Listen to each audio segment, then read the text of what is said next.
Mr.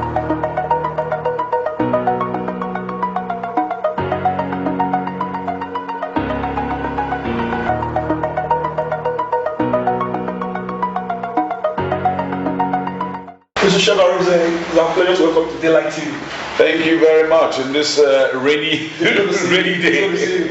It's ready today. Yeah. What's happening with Segun Arinze? Let's start with that. What's happening to you? Well, I have been there working quietly, doing my thing, and just cheating. It's just like things go well with my family, with my work. That's just it. I'm not the regular noisy fellow who likes to throw myself out there. But movie-wise, are you currently on set or you've been out of set? Movie-wise, I just got new projects. Yes, I have just several projects I've been involved with, and I'm also getting on with my personal project. Personal project? Yes. Project or projects? Projects. Can we talk about it? I'm trying to do a series with Nevada Bridge TV. It's called Legal City. Legal City? Yes, Legal City. Lagos or legal? Legal. Okay, yeah. Legal City. It's a series about what goes on behind the bar. Interesting. What goes on behind the bar. And we were also planning, unfortunately, lost my very good friend Chico Joe. We'll talk about it. We're planning to do the return of Black Arrow.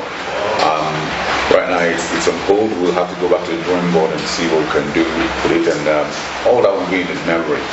And then of course I have other series of things that I'm doing. My talk show, I'm working. No host bar. No host bar. So we're still over 10 years now. Yeah, but more than 10 years. But we may not be calling it. We may not be calling it no host bar. But it's coming back. Yeah, we'll come with back a different name. with a different name, and also with a co-host. How soon is it going to come back on air? Very soon. I'm actually thinking of working with Justice Atigo. Wow. We're teaming up to. So your fans will be seen rebranded and repackaged. No host bar. They advertise. Yeah. So quite a lot of things to do, but we're just thank God for life, and that God gives us the grace to continue to run this race. That's the most important thing. Aside from that, when I'm done for today, I just retire to my quiet home in Lekki. Talking about your latest project, Legal City, is it ready? Are you currently on set? Is it ready? Or we're about to start. We're about going on set. How will the CBC on next year? Well, it depends on when we finish, because it's bulk. For TV, for Nevada actually. And once we're done with that, you're of course you're a total person. We know you're a musician, you're an actor, you're a voiceover guru, you're everything. Your lot is ready to work. But now you're delving into the bar, the legal profession. On what side? Why are you trying to dissect the Nigerian? I'm not dissecting. Okay, so we're not dissecting. Why do you like thinking towards that direction? It's a series that happened over 10, 12 years now. Okay. Also inspired by my wife, who's a lawyer. Oh, now you're talking. Now you're talking. So I also just realized that a lot of Nigerians did not know their rights. That's good. A lot don't know our rights. The police stops you, starts to harass you, you don't know your rights. When you even go to court, some lawyers will bamboozle you with their English and all that. You don't know your rights. Legal jargon. With the legal jargon. So we also need to take them through it and make them understand. So I'm working with a team of lawyers who are going to be giving us the background. How do I put it now? Who are going to be helping us with the language, the legal language, legal terms, and all of them, and advising us so we don't make a mistake when we're. Working with a team of lawyers, my wife and Chrissy. Before my next question, let's look at funding. Of course, you know that it's always difficult. Cost is always a big issue when it comes to big projects like this one you're talking about now. So how intense sourcing for funds to make sure that this thing is top class, is top notch? Well, I told you for one, I'm working with Neville, Nevada TV, with Dish TV, and I'm hoping that we'll come through with this. So when we do that, and he's somebody who he's read the script and he liked it. He liked it. I have a team of writers. Also, one of my brothers will also be on the team of writers. So it's a flow of activities going on right now. But we want to see to it that we hope that we can kick it up. And once we kick it up, we'll be very happy. You just said that the series was inspired by your wife, who is an accomplished lawyer. We should also play the part in. She played it. Amatus, behave yourself. She's not. My wife loves She's away from it. My wife doesn't hug the limelight. Interesting, I like that. She just like you know. No, she just keeps away from the limelight. We'll come back to Madam because she's very flexible. We'll come back to her. Let's talk about your one of your closest friends and company. Mr. Chigejo just died. Yes. How did you feel when you heard the news? Let's talk about Chigejo. It was most shocking. Where were you when you heard the news? I was in church on Christmas morning. Wow. But how did you take the news? How did you react? What came to mind? It was Kabata called me and said, have you seen what's going on? Have you seen what's going on? Check. I've been trying to reach you. Check your WhatsApp. I checked and I just started seeing people discussing. And the phone calls started coming and all that. And then my wife said, why did you pick up the call in church? Why were you? And I said, see what happened. I just said that Chico. And everyone were just in utter shock. I ran up in the church. Before I knew it, it was confirmed and I was just, tears were just trickling down my eyes and I didn't want people to see. It was most disheartening. It's most disheartening. And as soon as I left church, dropped my wife and kids at home, I went straight there and behold, it was true that had backed up. Chico had a hand in virtually most of the big names that you see today. They had a hand. That I am Black Arrow today, everybody calls Black Arrow because God used Chico as a vehicle to push me, to nudge me through. And it's such a shame that I feel so bad that at his burial, those big names did not show up. They didn't show up for me, and I felt so bad. All the big names that you can think of that worked with Chico, none of them showed up at the end of the day, and it was quite disheartening. Though I didn't attend the funeral because prior to then I had things to rent, but I was at the Lagos version of it. When we did all the things in Lagos, and I was at the I had myself, Fidelis, Duke, everyone was just up and running with making sure they had a great tribute night. And I still find it a bit difficult talking about Chico because Chico was just an enigma. He was somebody who you never met Chico empty-handed. When you go to see Chico, you don't leave him empty-handed. He always leaves you with something. For young actors, he was always encouraging them. That when they come, he said, I may not have all the money in the world, but come and do this, come and do this, come and do that. Chico is one person who will pick his call and fall out. Because Mr. President, and I joke with him when he said President. Mr. President, how you doing? So happening. Where are you? We'll talk. Chico had a way of calling everybody. And then when there was the story that Zulu told me that he gave him a story that he wanted Zulu to help him repackage the script and all that. Zulu even said it on the tribute night. And Zulu was dealing that for one reason or the other. And by the time Zulu had gone through the script and I was working at God, I said, okay, the script is I finished it. Those are the things about Chico. Chico brought in the shoot speed, shoot editors and all that. People were saying But at the end of the day, people now found out that it worked. And they embraced it. And they embraced it. Nobody goes to say to waste time again now. It's No, not really Sure. But no, I wouldn't say it was a thing, the fast. It was that Chico knew what he wanted. Being a director and being an editor. So he had in the back of his mind, this is what I want. He had the mental picture of what he wanted to do. So he doesn't waste time. So when he goes, he takes what he wants and goes and couples them. So all those coming back to come and say we're going through a long process, no, but he already at the back of his mind, at the back of his head, that this is how I want it. And truly, at the end of the day, he comes out the way he visualizes it. But now that Chico has gone, do you think there can be another Chico in Nollywood? Such people call him once in 50 years. Or once in 30 years. Chico was a rallying point. It was a rallying point for everybody in the industry. You might want to go to Bankolemo on 29. Bankolemo, everybody would always come. West Coast. Guild presidents will come there. Influencers in the business will come there. Even musicians will come. Journalists will come there. So Chico was a grand touch of Chico at Bankolemo was a rallying point. So, Mr. President, what do you miss most about Chico? What do you see miss most about him? His humility, his style of work, and his humor. He had a very great sense of humor. There was an incident between me and him, but I don't want to talk about it on camera. But till day when our friends, close friends, would hear about it, we talk and go all those crack up laughing. If Chico were here, I would say, "Chico, behave yourself." And to think that 2 days before that, I saw him. in Lekki at the filling station, Cornwall, near House on the Rock. He just came on my car. No, go. Take your money, like that. I said, Mr. Prolific, what is this tapioca? Incidentally, your brother named him Mr. Prolific. Interesting. So ahead. Yeah, your brother called him Mr. Prolific. But then he knocked. He said, come, the job, the return of black that we're planning to do. Have you seen Nevada? I said, I would see Nevada. I haven't spoken to him. He said, make sure you see him. He said, I'm going on location right now. I said, you're shooting. He said, my brother. I said, I just come back from one. I nearly died. And God saved me. There was something just eerie about the whole thing. Let me use one now. Let me ask, do you have something like a premonition that Chico was going to die? Nobody had it. Nothing like that? Nobody had that inkling. Nobody had that premonition. No, it was the last thing in everybody's mind. Why would you be thinking of somebody to die? Nobody. Molaki was sick. Was admitted. He was, but he came out, was feeling well. So nobody saw it coming? Nobody, I don't think anybody saw it coming. Nobody, I don't think anybody saw it coming. But you know, the thing about Chico did everything. He ran his life like it was a race. Like it was a 100 meters dash. And he left the same way. Some people call him Mr. Papa for that. Well, wherever you are, rest in peace, my brother. God bless you, my brother and my friend. I know that we love you. We still love you, Mommy. Now that Chico is no longer with us now, and you talked about shooting a return of Black Arrow with him. Is that still going to be a reality?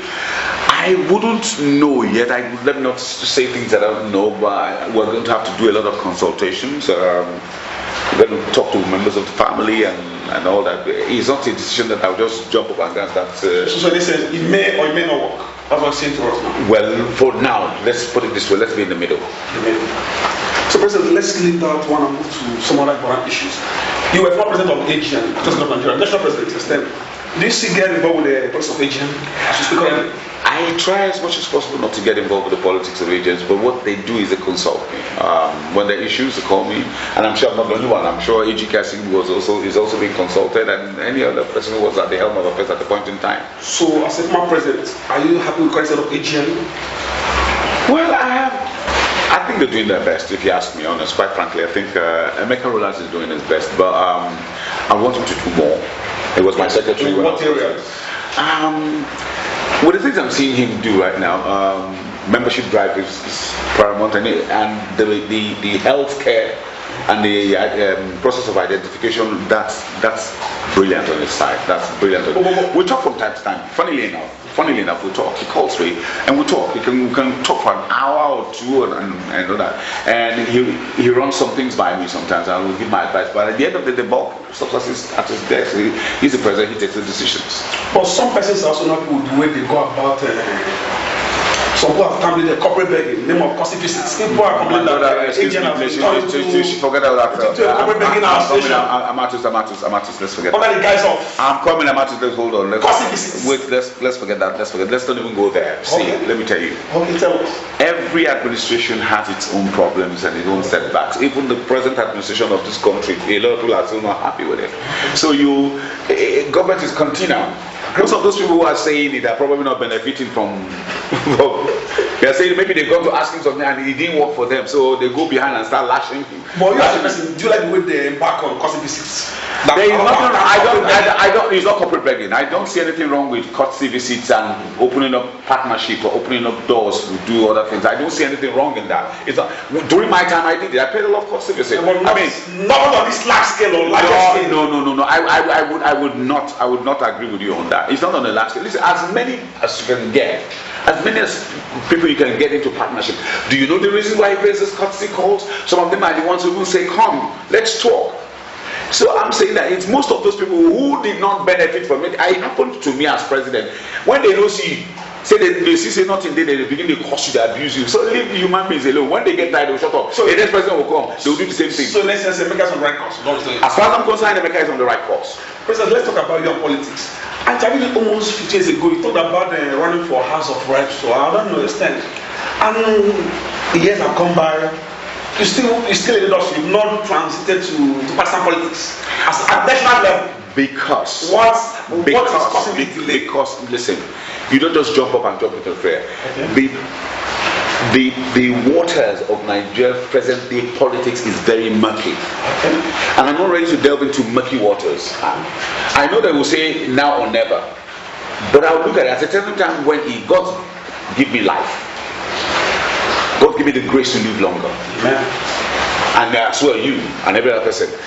What I am doing is observing. At the time I think it's right, I'll delve in. I may not be running for elective office. I may just be there and perform my advice and all that. I may also run based on the mood at that time, or based on whatever happens that I may say, okay, I would like to run for office.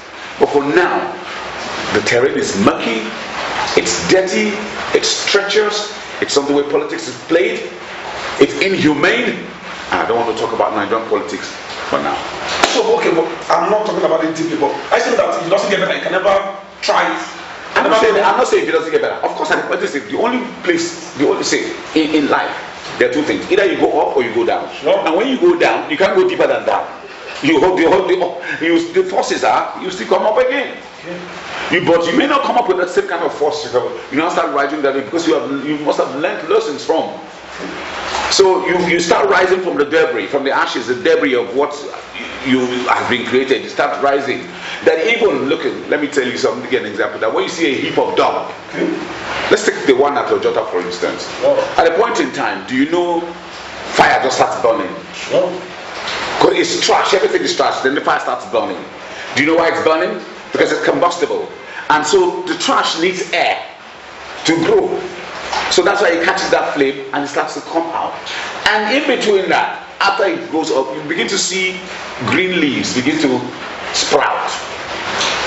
A new rebirth. So that's what we're saying. So there's chances that we're going to have a rebirth. Okay, let's leave now. Let's talk about national politics. Now, do you think government has done enough for Nollywood and the Actors Guild? Let me say creative industry now, but let's take it down to your constituent, which is Nollywood. Has government done enough for the industry? It is not my place to say whether government has done enough for that. Has government given enough support? Well, from what I'm seeing so far, I think they just only started. Then I begin to look at it and begin to look at the possible ways of working with the industry. Before now, I think they were more involved with other things, but now there's similarly some bright hopes. The vice president was talking the other day. I was reading. I also watched him on TV. Was talking about the creative industry, that government wants to back the creative industry to do things. And of course, remember that during the COVID last year, at the heat of COVID, I had the opportunity of being mentioned as named a member of the COVID-19 Creative Committee. So what's the committee now? Yes, we of course we submitted our report, and based what's going to be implemented? You're asking me when it's going to be implemented? I don't. Ali Baba, who was the chairman of that committee, we did everything I had to do, and we submitted our report, and we wait for government to implement it. And for I don't think so. I wouldn't go in that direction. No, government policies always. The vice president has said they are looking in the direction of the creative industry. So that tells you that they've also looked at the report. So there's hope. That the minister of Information and Culture, Lai Mohammed, got the report, and I'm sure that he's going to do something about it. And for the vice president, you mentioned it tells you also that something definitely is going to happen. But for now, let's keep our hands folded and watch. Mr. Shehu, as a critical stakeholder in Nollywood, if you are to advise the government, what does you want them to assist the industry? If you are to advise them as a critical stakeholder and the voice of the industry, if you are to give them advice, we can do this. What are the rest wanting to come in and support, assist Nollywood? I would first say structure, but I also will tell you again that there's nowhere in the world where government comes and puts money into entertainment. Nowhere in the world. Quote me on that. But so what they want to create an enabling environment for it. How do you create that? In terms of the taxes, in terms of import duties, all this equipment that we're bringing are very expensive. In terms of opening up tourism, seeing to it that most of the tourist attractions are used to what we can project ourselves. Kenya did it, Tanzania have done it, South Africa are doing it. Even America, partner with the industry and open up tourism, open up business, make sure that when people are coming in, that there's an enabling environment for them to thrive. See to that when people come in, they don't just sneak in and come and start working, but that the guilds and associations and all that you have, the people on ground who are at the helm of affairs of running things in the industry are also carried along to see to it that we are not taking advantage of. They don't take advantage of the industry. So your views again, what do you say is the biggest problem for Nollywood? Funding, capital. Is it from private or public? Both sides. I'm not measuring up at all. Well, I would use measuring up. I think there's a personal opinion. Fine. I think the private sector has not really been encouraged to put in more money. I think what we're just doing is just a tip of the iceberg. Well, it's put in water, just testing and find out. You know, when you want to find out whether the water is cold or lukewarm or hot. So it's called foot in water. That's what I think they're doing. I want to see a situation where banks go haywire and say, listen, the entertainment industry, why don't you open a bank for funding films? BOI have tried. But then again, having said all this, also know that some people will also take this money and don't return them. I want to do the work. So because when you do that, you block the way for other people who are coming in. And then of course, when you're also giving those loans out, please be reasonable with your interest rate, because the interest rates are very astronomical. It drives everyone crazy when you try to. Reasonable the interest rate. You don't just start giving double digits figures as interest rate. It doesn't make them single digits. We spent over 30 years in Industry, if I'm not mistaken, or above 30 years. There seems to be so much rancor, divisiveness, quarrel, big in Nollywood. In your views, why is there so much interest in Nollywood, so much envy, so much pulling more hard than Nollywood? Why is it like that? Well, I wouldn't know. If you ask me, who I will ask? Why is there so much? I think it has to do more with the self. Okay. It's the self. Everybody does the me instead of the we. So the minute we start to understand that the we precedes the me, we'll go far. But everybody who comes in, it's me. So that thing rings in the head, it's all me. So it should not be me, it should be we. So, and it doesn't matter where you're from, diverse opinions and all that. I was saying this yesterday on a platform that I belong. It's called Nollywood Fest. And I was just saying, we're just talking about industry, and it just suddenly dawned on us that there's Kannywood, there's there's Nollywood, and I won't be surprised if I start seeing Yoruwood or Oduawood or Igbowood, and so there's just diverse interest, and we pretend to ourselves that all is well. Now, I don't see anything wrong in doing movies in languages or having your, but I think that we have a generic name that we'll all call it. The World Cup to accept it as Nollywood. All right, but there's what do you call this? This other one that they were saying that it's a Yoruba thing, but they have the guilds and they have Campan. There's Campan, and they have Directors Guild, they have Actors Guild, they have all of them. So it's in multiplication. Maybe, who knows? Maybe that's one of the reasons why investors are shy from investing in industry. Because, let me give an instance. I know that you're doing a job now, and I'm supposed to key into it, and let's work together. But I'd rather look for a way to run you down so that I can do that. Then what happens? The investor now looks, and maybe again, who knows? That's why government is not even interested in industry. Because you say something now, somebody goes up to the minister and goes say something, or goes to somebody higher, because you think you have the connection to meet somebody at the highest level. You go and tell them things, you're maligning your own business. And so when government sees that kind of setup, they say, these guys are not serious, we're not going to work with them. You guys sort yourself out. So if the corporate world tells you we can't work with you because you guys are not harmonized, you're not in unity, you're not in sync, and government shies away from it, what makes you think the foreign investors will come here? What the foreign investors will come is to take advantage of the situation, do what they want to do, and go. And you be sulking and be, you'll be at the tail end of the whip. And that takes